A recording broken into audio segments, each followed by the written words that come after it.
Assalamu alaikum warahmatullahi wabarakatuh, ndugu zangu Waislamu na wapenzi katika imani kokote pale mlipo juu ya mgongo wa ardhi. Amani ya Allah subhanahu wa ta'ala iwe juu yenu na rehma zake na baraka zake.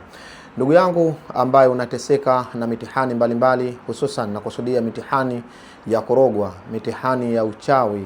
Umerogwa kwa muda mrefu, unasumbuka na uchawi muda mrefu, unapambana na machawi muda mrefu, unateseka na sihiri ya muda mrefu. Insha Allahul Karim, leo naomba unitegee sikio lako kwa makini kabisa. Nataka nikakufunze moja katika njia mujarrabu sana zinazotibu aina nyingi za uchawi ambao ulioko ndani ya mwili. Dawa hizi ninazokwenda kukufundisha leo, naomba nikufahamisha kuwa zinatibu sihiri iliyokuwa ndani ya mwili. Na sihiri inapokuwa iko ndani ya mwili, nikisema sihiri maana yake ninamaanisha uchawi. Sihiri ni neno la Kiarabu, kwa Kiswahili ni uchawi. Kwa nikisema sihiri ninakusudia uchawi. Sihiri huwa ina dalili maalum kutokana na aina ya sihiri uliyopigwa. Na ikiwa iko ndani ya mwili, kuna hali utakuwa unazihisi. Mfano, watu wenye uchawi huwa mara nyingi sana kichwa chao kinakuwa kinauma. Baadhi ya pande za kichwa, inaweza ikauma upande wa kulia, ama ikauma upande wa kushoto, ama ikauma juu ya kichwa, ama ikauma nyuma ya kichwa. Ni sehemu zote ambazo sihiri pia inaweza ikapiga. Lakini pia mtu kuhisi mgongo wake ni mzito, kana kwamba amebebeshwa mzigo fulani. Kuna muda anahisi mgongo mzito kama kabeba kitu kizito ambacho kukitua hawezi.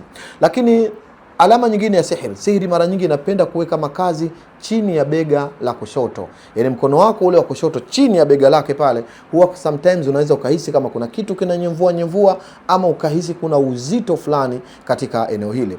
Lakini sihiri ina dalili pia kuleta kifua. Kifua kinakuwa kinabana baadhi ya watu. Mtu anasikia kifua chake kinabana, pumzi zinakuwa anahisi kama hatoki. Kuna muda anahisi kama vile anakosa hewa, anakosa pumzi, hata kama amekaa sehemu ya uwazi, lakini anajihisi kama yumo ametiwa ndani ya chungu fulani ambapo hakina dirisha inayoweza kupitisha hewa. Hizi ni miongoni mwa alama za uchawi. Mtu kuhisi ganzi pia, hii inawezekana pia ikawa ni alama, ni moja katika alama za uchawi. Kwa baadhi ya dada zetu kuwa anapata maumivu upande mmoja wa ziwa, hususan ziwa la kushoto. Anawezekana anahisi vitu vya ajabu katika ziwa lake, ama maziwa yakawa yanatoa maziwa hali ya kuwa hanyonyeshi. Baadhi ya dada zetu wanasikia hivyo. Maumivu ya tumbo hususan chini ya kitovu, na maradhi mengine mbalimbali, homa za maajabu ajabu na maradhi mengine ya maajabu ajabu ambayo hayaeleweki. Ukienda hospitali, ukipewa dawa zake kutumia kupona, huponi, nafuu haupati, basi ili mradi unapata mashakil, unapata mitihani mikubwa.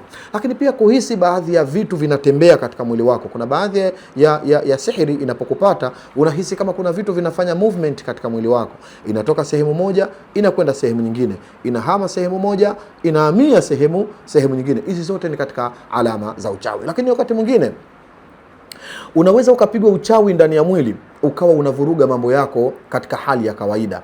Mfano, kuna watu miili yao ina uchawi ndani, wamelishwa ule uchawi kwa kujua ama kwa kutojua, ama kwa kutegewa uchawi ule ukawapata, ukawa uko ndani ya mwili, ukawatia nuksi nzito kabisa na mkosi mzito. Ukakuta mtu anachukiwa pasi na sababu ya aina yoyote.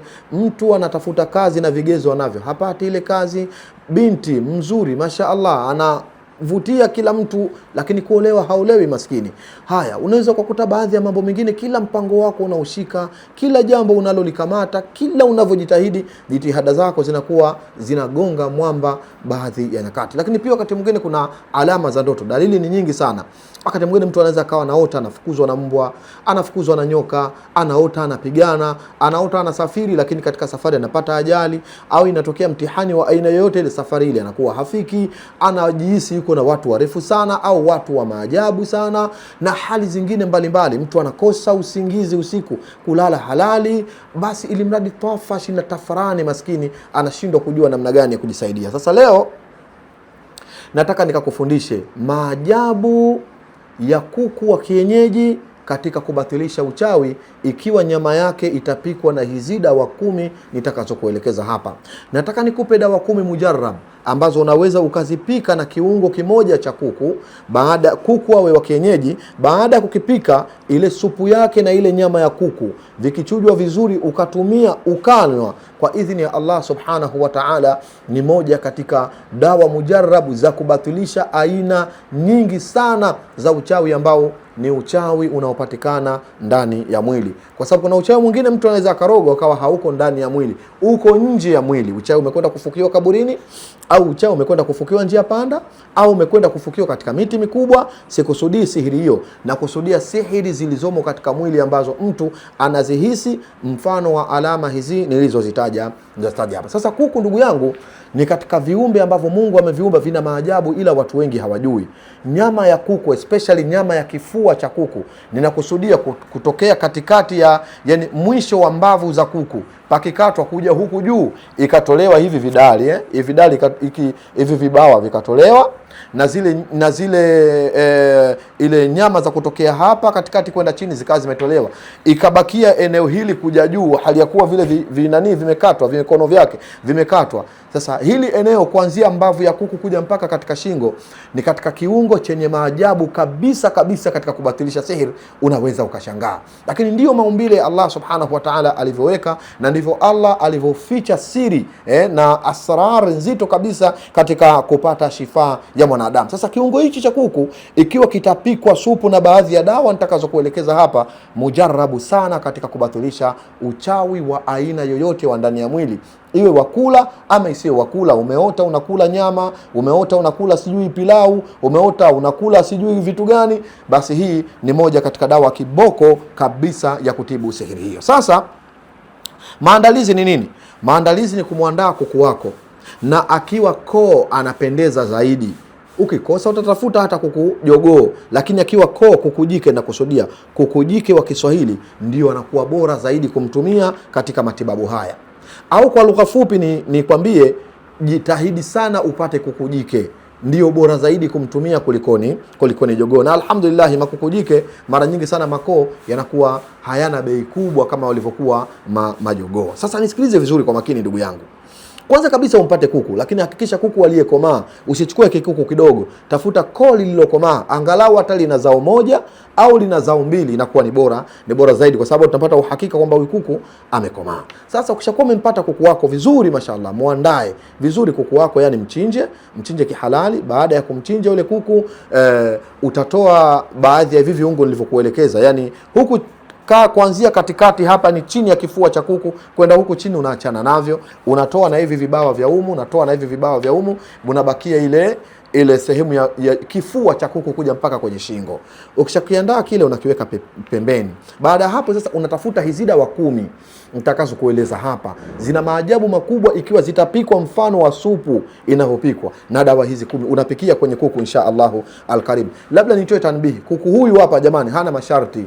Usije ukasema labda kuku anatakiwa mwekundu. Usinipigie simu kuniuliza, "Jeshe, kuku awe mwekundu au awe mweusi au awe mweupe?" Nimesema kuku wa aina yote, ili mradi liwe koo, ndio inakuwa ni bora zaidi. Awe wa njano, shauri yako; awe wa kijani, shauri yako; awe wa blue, shauri yako; awe sijui mwekundu, ni wewe vile utakavyoona, ili mradi awe kuku koo aliyekomaa. Sasa dawa kwanza kabisa unatafuta habat sauda, lakini iwe ya chenga. Tafuta habat sauda iwe ya chenga. Dawa ya pili, tafuta dawa inayoitwa shomari, nayo iwe ya chenga. Dawa hizi usitafute za unga, nisikilize vizuri, zote hizi dawa ziwe za chenga. Alafu tafuta qistul bahar, na iwe ya mitimiti. Ile qistul bahar inakuwa ya mitimiti. Alafu tafuta tangawizi. Sawa, kuna zile tangawizi unachukua hii tangawizi mbichi ambao tuko nayo, hii tangawizi nao pia unakuwa nayo. Alafu tafuta hulba au watu, dawa yenye siri kubwa sana hii, ila watu wengi hawajui. Wallahi alazim, kama kuna dawa ina maajabu katika matibabu haya, basi ni watu. Tafuta nao watu, lakini uwe wachenga. Tafuta dawa inaitwa kuzbara. Dawa ya 6, tafuta dawa inaitwa kuzbara. Iko mfano, inataka kufanana kama na mpunga, si mpunga hivi. Imechambuka kama mpunga, kuzbara hiyo. Lakini pia tafuta dawa inaitwa kamun aswad, ni vitembe vidogo vyeusi.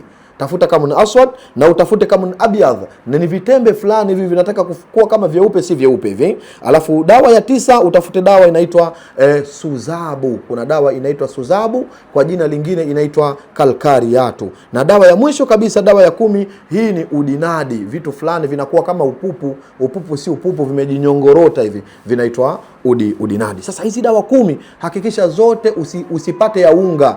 Ya unga haitakiwi. Dawa ya unga haitakiwi katika nani hizi, katika mchanganyo huu. Hakikisha zote zinakuwa ni dawa za chenga. Sasa ukishazipata hizi dawa na yule kuku wako tayari umemwandaa, hizi dawa hakikisha unazipima katika skeli moja, na itapendeza zaidi hizi dawa kama ikiwa umezipata, basi walau yani jaribu kuchota kwa kila dawa. Kama utatumia kwenye kuchota, basi visifungue vijiko vitatu. Yani visifungue vijiko vitatu. Kila dawa unachota vijiko vitatu. Isipokuwa hapa kwenye kisti, kwa sababu yenyewe ni ya miti, utaivunja. Alafu utakadiria kwamba hii inaendana na vijiko vitatu. Basi baada ya hapo inshallah kuku wako umeshamwandaa, dawa zile unazikusanya kwa pamoja vijiko vitatu, unazichanganya, zinachanganyika, unatia katika sufuria yako, unachukua na kile kipande cha kuku unatia ndani yake, alafu kisha baada ya hapo unajaza maji wastani wa lita 1 kama na robo hivi. Unaweza kutia lita 1 kama na robo. Baada ya hapo sasa, ndugu yangu, humo hatutii chumvi, humo hatutii ndimu, humo hatutii chochote. Baada ya hivi usiongeze chochote baada ya hivi nilivyovisema. Kisha baada ya hapo itie jikoni, iache sasa ichemke mpaka ile robo lita ipotee. Yani ile maji yachemke, ile supu ichemke kweli mpaka ishuke kidogo, kiasi ambacho kitizamo najua hii sasa tayari imewiva. Sasa ikishakuwa wiva, hiki kilichowiva, hii supu naita supu kwa sababu ni mchemsho huu. Sawa, hii ni mujarabu sana katika kutibu uchawi.